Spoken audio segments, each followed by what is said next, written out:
বিরতির পর ফিরে এলাম আজকের বাংলাদেশে। অরুণদা, খুব সংক্ষেপে জানতে চাইবো যে কম দামে এবং আরেকদিকে ভালো সেবা, এই দুইটা নিশ্চিত করার জন্য কি করণীয় আছে? না, কম দাম তো যদি আপনার নিজের ফুয়েল থাকে, মানে চিপ ফুয়েল যেটা গ্যাসও আমরা যত সস্তায় ব্যবহার করি ওটা তো অত সস্তা দাম না, কিন্তু আমরা সাবসিডি দিয়ে গ্যাস কম দামে ব্যবহার করি। সেটা যদি আপনার অফুরন্ত গ্যাস থাকে তাহলে আপনি পেতে পারেন, কিন্তু আপনার তো তা নাই। আপনার গ্যাসের পরে আছে কয়লা, সেটাতে আপনি যেতে পারছেন না বা যাচ্ছেন না। যদি যান তাহলে পরে গ্যাসের চাইতে কিছু বেশি দামে আপনি পাবেন, কিন্তু সেটাও সহনীয় দাম হবে। কেমন? এরপরে আপনার আর তো আমি কোনো বিকল্প দেখি না। তেল মূল বিকল্প হবে আপনার লিকুইড ফুয়েল। এরপরে আপনি নিউক্লিয়ার করতেছেন, সেটাও প্রথম দিকে দাম বেশি হবে, যত চলবে অত আস্তে আস্তে।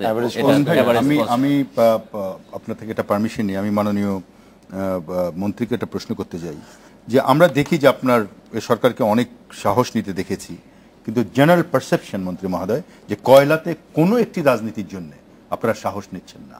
আমরা জানি আপনারা ফুলবাড়ি নিয়ে সমস্যা আছে, আবার বলা হয় ফুলবাড়ি বা জামালপুর অনেক ডিপ, এর নিচে পানির একটা লেয়ার আছে, কিন্তু আমরা এটাও জানি দীঘিনালা এবং খালাসপুর নিয়ে কোনো ঝামেলা নেই, আমাদের বাইরের লোকের ইনফরমেশন।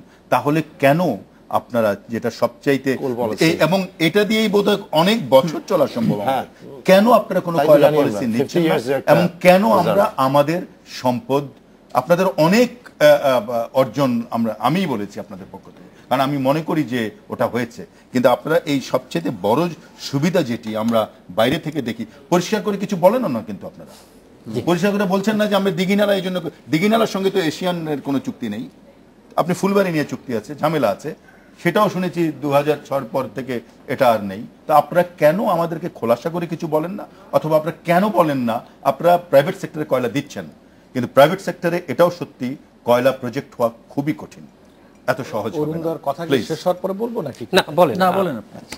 আমাদের সময়ও প্রায় শেষ হয়ে আসছে। পরিষ্কার করে বলতে চাই, কয়লা তো ময়লা দিবে, সেটা পরিষ্কার করে বলতে হবে। আচ্ছা, বুঝতে পারছি। আমি মনে করি কয়লা আমাদের একটা বিশাল সম্ভাবনা, বিশেষ করে আমাদের নিজেদের কয়লা 11,000 to 12,000 BTU ক্যালোরিক ভ্যালু, ভালো ওয়ার্ল্ডে one of the best bituminous কয়লা, সালফার খুব কম আমাদের কয়লা। এবং এটার সবচেয়ে বড় অপরচুনিটি অ্যাকচুয়ালি আমরা কি করছিলাম, আমাদের যে কয়লাগুলো আছে সব পৃথিবীর, আমাদের ক্যারেক্টারিস্টিকটা ডিফারেন্ট, আমাদের জিওলজিক্যাল ক্যারেক্টারিস্টিকটা, আমাদের কয়লাটা আমাদের নিচে উপরে পানি, তো আমাদের হিউজ পানির একটা স্তর। এটা কিন্তু আমরা যতদূর জানি দীঘিনালা এবং জামালপুরে, আমি শেষ করি, যে পানিটাকে ম্যানেজ করতে হবে। মানে আমরা এইটাকে ম্যানেজ করার জন্য, পানির স্টাডিটা করার জন্য উই গট দ্য রিপোর্ট। গত 2 বছর যাবৎ স্টাডি হয়েছে, ফর্মালি মিনিস্ট্রি এই কিছুদিন আগে রিপোর্টটা পেয়েছে। আমি আসার পরের থেকে আমরা হাত দিয়েছি এখানে। So we have to take a decision. Absolutely you are correct. Political person আমরা, we have to take that courage to take a decision.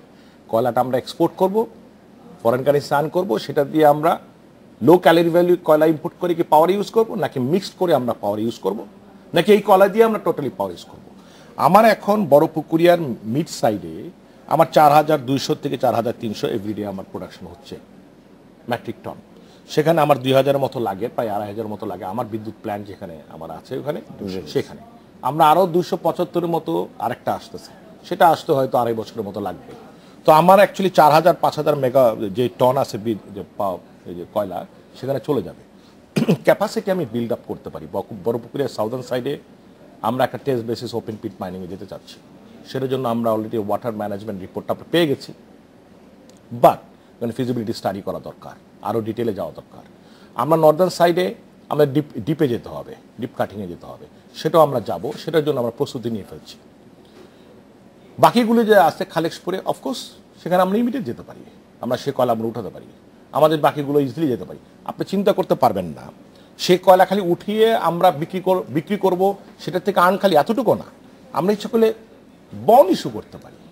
You know how much the value is আবার $20 billion bonds we can issue it in the whole market. মাননীয় মন্ত্রী মহোদয়, দায়িত্বটা ওর। আমার একটা ছোট্ট point, আমি শেষ করি। আপনারা এত কিছু পারেন 6 বছরে, আমি শেষ করি। 6 বছর অনেক সময়। আমি মনে করি যে কয়লাটাকে সিকিউরিটি রেখে সভারেন গ্যারান্টি দিয়ে easily we can issue bond, এবং সেই টাকা দিয়ে আমরা ইনফ্রাস্ট্রাকচারে ব্যাক করতে পারি। These are the planning on, এগুলি প্ল্যানিং স্টেজে আছে। এটা হঠাৎ করে অনেক কিছু পলিটিক্যাল পারসেপশন আছে, পিপল পারসেপশন আছে, যারা অ্যাক্টিভিস্ট আছে, সবাইকে নিয়ে কিন্তু চেঞ্জ করার জন্য কি কোনো ধরনের উদ্যোগ সেগুলিকে সবাইকে নিয়ে কিন্তু আমাদেরকে সিদ্ধান্ত নিতে হবে। আমরা পাবলিক রিপ্রেজেন্টেটিভ, জনগণ আমাদেরকে ভোটে নির্বাচিত করেছে তাদের কথা বলার জন্য, তাকে আমি কিন্তু রিপ্রেজেন্ট করি। তো এরকম কাজ আমাদের হবে না যেটা সেই জনগণের কাজটা ভুল করে ফেলবে।